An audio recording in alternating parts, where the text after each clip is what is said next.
Днес ще си говорим за нещо, което може коренно да промени представата ни за AI-асистенти. Представете си пазар, но не за приложения, а за дигитални същества. Нали знаете, имаме всички тези невероятни технологии, но все пак нещо липсва при AI-асистентите ни. Да, полезни са, но често са просто един глас без тяло или пък чат-бот, който е заключен в рамките на едно единствено приложение. Значи, първо, мозъците. Този проблем вече е решен, нали? Имаме мощни езикови модели, като ChatGPT, Claude и Gemini, които разбират сложни разговори и могат да общуват наистина смислено. Така че, мозъкът на дигиталният човек е готов. След това гласовете. И тук сме готови. Технологиите за преобразуване на текст в реч от компании като Eleven Labs създават толкова естествени и емоционални тонове, че са почти неразличими от човешките. Гласът вече определено не звучи като на робот. И накрая, разбира се, лицата. Вече имаме фотореалистични лица благодарение на напредъка в компютърната графика и инструменти като MetaHuman. Дигиталните хора могат да изглеждат досуж като истински. Така че визията я имаме. И тук стигаме до последното голямо препятствие. Последното парче от пъзела. А именно естественото, синхронизирано и емоционално движение. Как да накараме този дигитален човек да се движи реалистично, в пълен синхрон с това, което казва и чувства? И ето тук се появява OpenHuman AI, точно за да реши този проблем, като създава нещо съвсем ново. Основната идея е толкова проста, но в същото време невероятно мощна. Само си представете, единствен асистент, който е с нас навсякъде, независимо къде сме или какво устройство използваме. А ето тази картина показва идеята перфектно. Буквално App Store, само че не за приложения, а за живи, дишащи, дигитални хора.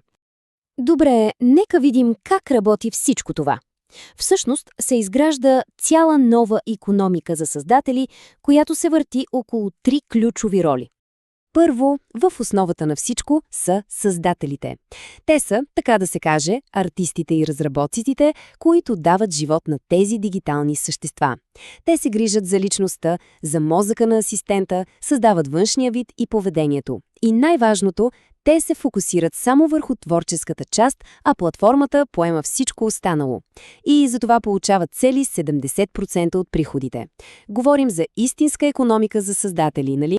След това идва платформата, самият OpenHuman.ai. Мислете за нея като за двигателя, който задвижва цялата система. Тя осигурява пазара, технологията за генериране на движения, синхронизацията, всичко техническо. И за тази услуга взема 30% такса. И третата последна роля, разбира се, са потребителите. Тези, които могат да разглеждат, да купуват, да се абонират и в крайна сметка да имат един-единствен постоянен AI-спътник, който ги следва навсякъде в дигиталния им живот. Добре, теорията звучи страхотно, но това, което е наистина интересно, е как тази идея за постоянен асистент работи на практика, в реалния живот. Хайде да си представим един ден с дигитален асистент на име Ейми. Сутринта тя ни поздравява от смарт-огледалото. Качваме се в колата и ето я пак. Разговора продължава без прекъсване. В офиса Ейми вече е на компютъра и помага с задачите. И дори когато отидем да пазаруваме, тя може да се появи на екран в магазина, за да ни покаже списъка. Виждате ли, една и съща личност, един и същ спомен навсякъде. Само в този един пример Ейми преминава през повече от 7 различни устройства за един ден. И всяко прехвърляне става за по-малко от 2 секунди. Контекстът, разговорът, нищо не се губи. И как е възможно всичко това? Благодарение на ключовата технология тук – синхронизацията на контекста. Това е, на практика, паметта на дигиталния човек. Това е нещото, което му позволява да помни всичко, което сме си казали, навсякъде и по всяко време, и да се усеща като едно цялостно същество. Така че, както виждате, тук не става дума просто за по-умен асистент. Става дума за нещо много по-голямо, за фундаментална промяна в начина, по който си взаимодействаме с технологиите като цяло. Крайната цел е това, което наричат повсеместно присъствие.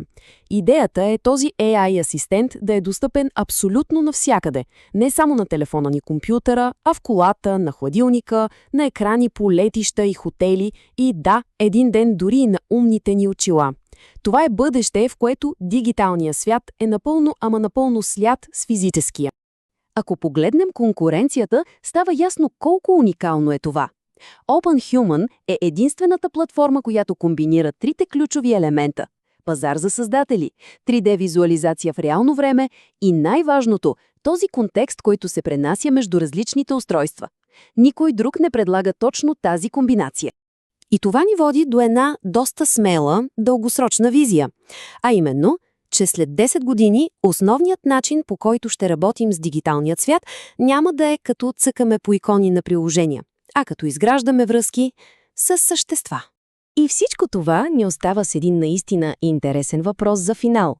Щом технологията прави изкуствения интелект все по-човекоподобен, как ще се промени нашата връзка с него? Каква ще е нашата роля?